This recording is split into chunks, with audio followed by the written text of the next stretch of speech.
Welcome to my little corner of the internet. Today we are discussing gender because I finally understood why that term is so confusing, why it's so bad, and why we are in the mess that we are in today. The reason is that the concept of gender is just a terrible concept. It is not good. If you look up Wikipedia today, the concept of gender is defined like that. Gender is a range of characteristics pertaining to and differentiating between masculinity and femininity. So gender is a range of characteristics of stuff that men do, but women are not supposed to do, and the stuff that women are supposed to do, but men are not supposed to do. It's based on masculinity and femininity, which are two concepts that are going to vary a lot from region to region, from group to group, from person to person. And in general, these two concepts are not stable in time. You get a few basic stuff, like a woman who has a child should be a good mom or a good dad, but what it means to be a good mom or a good dad is also going to change over time. So gender is an abstract concept that's based on two very unclear concepts that rely on stereotypes that people have. And that's why it kind of sucks, because the definition is just bad. Now, to be honest, the definition was created to describe first gender roles, which were conceptualized by John Monnet. John Monnet is a doctor who is a giant creep, let's just be honest, and he was working on people with intersex conditions. And what he was doing is that he was trying to use surgery and training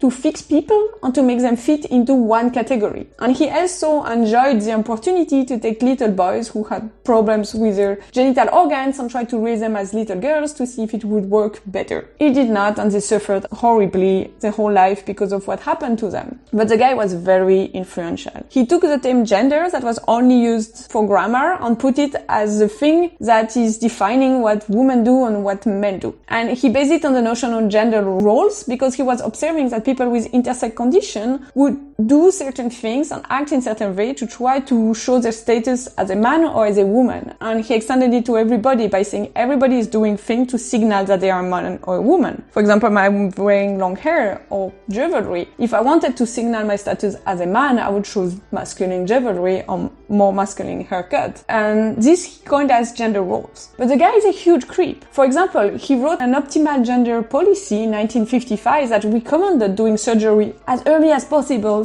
on kids who have intersex conditions and then to raise them into a very specific gender roles as future man or future woman to make sure they would stick to it. Not just let time go by or see how they are going or, not touch them. This policy resulted in a lot of harm, which is my way of saying that the concept gender comes from a guy who was creepy and dominating and manipulating and who enjoyed playing God more than he enjoyed caring about people and helping them. And this concept was adopted and beloved because suddenly you had a way to talk about the roles of men or women without talking about sex. So you could avoid all the bad things that come with that, like sexuality and organs and blood and periods and reproduction, but you could also think about the roles that people have. To be fair, I was looking at definitions of gender and most were like the one on Wikipedia, which is this sort of confusing mess where you can put everything into it. And then people try to problematize it and they're like, yeah, the definition of gender, we need to expand it to fix it, because people have bad ideas about genders, which we gave to them by using that bad definition. And they say, no, it can mean more than masculinity or femininity, because there is also people who do things that are neither masculine nor feminine, or maybe they are gender non-binary because they don't believe in the binary. And the true question you have to ask is, yeah, but you created that concept? You're trying to describe everybody with that kind of bad concept? And when you use it, it's probably based on your stereotypes, which real people are probably not fitting to begin with because, they're like real humans with a real culture and real lives. And then you complain that it's not working. The best definition I found comes from Rhoda K. Unger, who is cited almost 1,000 times on Google Scholar, which means that her definition is used as a basic and it's actually pretty good. So this is me still maining the concept of gender by giving you the best definition I could find of it, and one that has been used in psychology quite extensively. And she said, the term gender is introduced for those characteristics and traits socio-culturally considered appropriate for males and females. The rationale for this addition to the psychological vocabulary is that the term sex implies biological mechanisms. Differences between females and males that are merely descriptive are frequently assumed to have biological origins. Which is a way of saying if for some reason we find that women buy a lot of pink smoothies and men don't buy any, it might not be biological, and by using gender, we kind of bring into people's minds the fact that you should not assume that it's biologically driven, you should keep the question open, it might have another cause. It's the best definition I could find, and it's one when used in that sense that actually opens up thinking because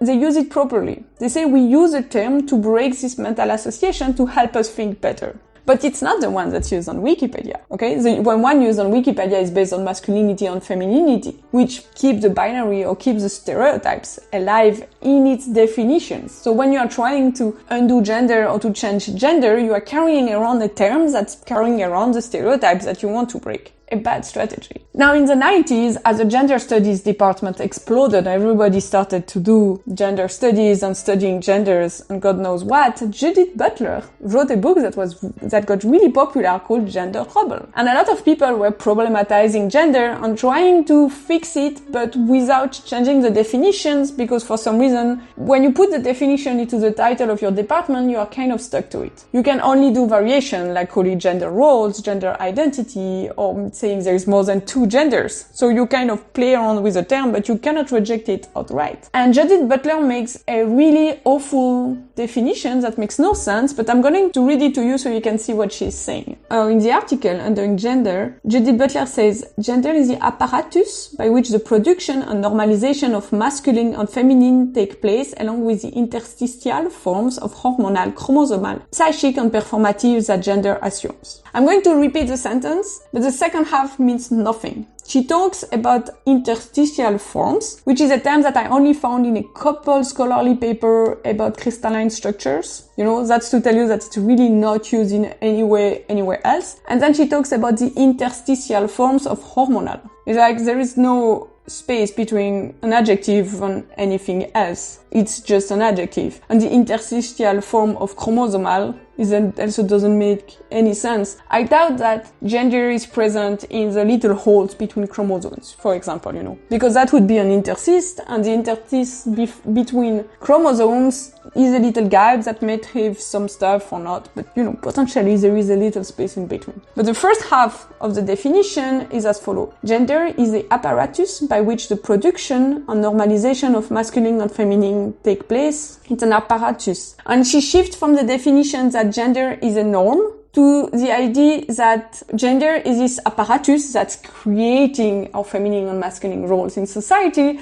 But there is also, you know, people who have normative views of femininity and masculinity. So we still have the stereotypes about what feminine and masculine means, but gender is now this force, this machine that's bringing up us into these stereotypes. Which, to be fair, is a completely different definition of gender, but it's also an interesting concept, you know, like what is driving us to adopt the roles that we are adopting and how is it working. Now the real question is, why the hell would you use exactly the same word for these completely different definitions? If you were trying to be clear, and if you were trying to inform people and to use ideas, you would say, well, you know, I realize that the definition of gender is crappy, which Judith Butler is right to note. It is, I agree. But then when I make a mechanism, I'm gonna give it another name, you know? Maybe just call it the apparatus of gender to make it clear to people that we're not talking about the crappy definition of the past, but that we are talking about something new and better. She's not doing that because I feel like she wants to take over the whole gender studies field by making this very strong statement. It's kind of a game of power of definitions inside academia. But the result is that we have several definitions of gender floating around. And the people who do science and the people who try to be really honest and serious use gender in the sense of like everything that's not sex, but that we still have mostly women or mostly men do. It's kind of like the leftovers, once you removed everything that is sexually linked. But people in gender studies use this really bad definition that gender is femininity and masculinity, and people who are into Butler on this construction on the new thing use this very weird definition of gender, whereas gender is actually this force that's pushing us into these roles. And that's my point about the mess.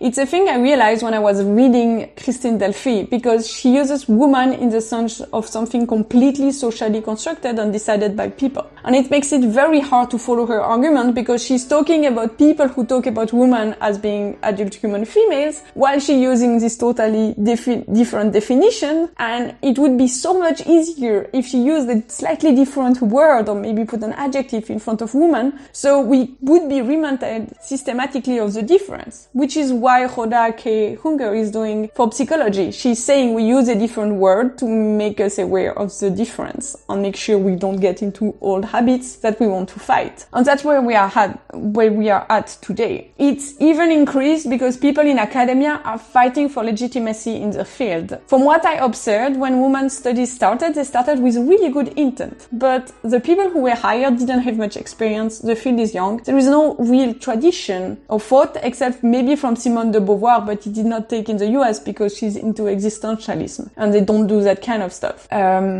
So instead, people trying to look legitimate, and they were saying, well, if we're doing good research, we need to have students, we need to have a PhD program, a master program, we are going to have courses on books, on literature, on journals. And so they set up all of these things to make the department look legitimate, but they did not spend enough time really working with the theory. And then the problem is that you have people and you have women in other fields also studying women's conditions who are making great progress and having great ideas. And the problem is that often when you highlight the things that come from the gender studies department and the things that come from a history department or an economics department, you find out that the research in economics is really much stronger than the one in gender studies, because gender studies is mostly reading text and comparing them and agreeing with them, and you're not supposed to build too many original ideas. Or you do small sociological studies where you go and you ask a lot of women what they think about their gender, which is honestly boring as hell because there is so much that people can tell you about their genders. So that's where we are at. And that's why I think that the term of gender is way overblown. It's a cool idea, you know, and when I take it in the sense of the psychological definition where we say, okay, we want to make it clear when something is not linked to sex, I think it's quite interesting. But to the point of giving people a gender, you know, because now we are supposed to have a gender, which is one of the characteristics that differentiate us between masculine and feminine, or we are non-binary or whatever, is really